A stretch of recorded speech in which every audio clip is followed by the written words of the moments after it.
Hindi porke nasa abroad ka, hindi ka na mag-grow. Dapat mag-grow ka din personally. Ang mindset mo, mag-grow dapat yan. Mag-iba ang mindset natin. Mag-mature din tayo kung paano tayo mag-isip. Emotionally, maging matatag tayo.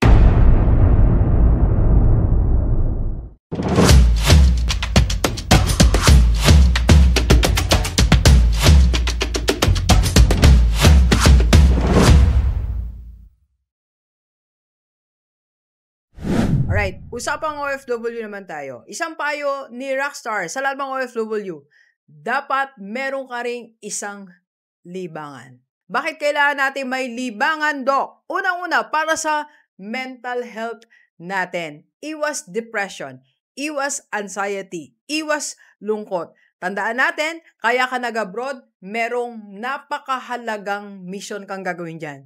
Meron kang napakalaking purpose. That is for your family and for yourself. Diba? Kailangan mo makabayad ng utang, kaya hindi ka dapat malungkot. Hindi ka dapat ma-depress. Kailangan mo makapagpaaral ng mga anak, kaya dapat hindi ka ma-depress. Kailangan mo mapagawa ang bahay nyo, kaya dapat hindi ka ma-depress. Kailangan mo mapagamot ang magulang mo o ang asawa mo o kapatid mo para hindi ka dapat ma-depress. Kaya kailangan bantayan natin ang mental health natin. Second reason, ba't kailangan mo ng libangan is para iwas tukso tayo. Ang tukso, tandaan natin, isang bagay na magastos. Isang bagay na nakaka-stress. Isang bagay na magdadala sa'yo sa failure diyan sa abroad. Kaya dapat iwasan ang tukso. Kaya dapat meron kang libangan. And third, for your personal growth. Kailangan nag-grow ka rin dyan as a person dyan sa abroad. Hindi porke nasa abroad ka, hindi ka na mag-grow. Dapat mag-grow ka din personally. Ang mindset mo, mag-grow dapat yan. Mag-iba ang mindset natin. Mag-mature din tayo kung paano tayo mag-isip. Emotionally, maging matatag tayo. And kailangan meron tayong mga natututunang bago. Personal growth. Kahit nasa abroad ka, make sure nag-grow ka as a person, as an individual.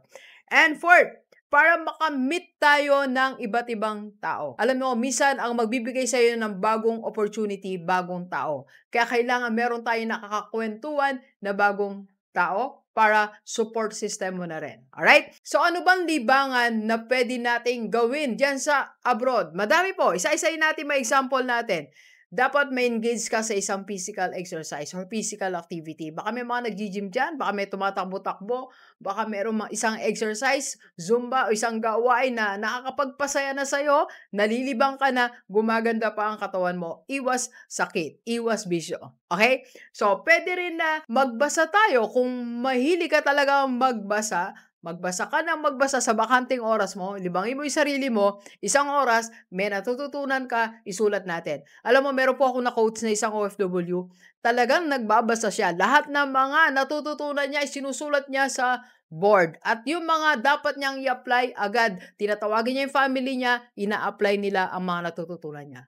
You have to read kung yan ang gusto mong libangan. And learning new skill. Para malibang ka, kailangan may bago kang ginagawang skill. Personal growth, kailangan may matutunan tayong isang skill. So, wag tayong pumayag na umalis ka dito, walang skill, isa lang.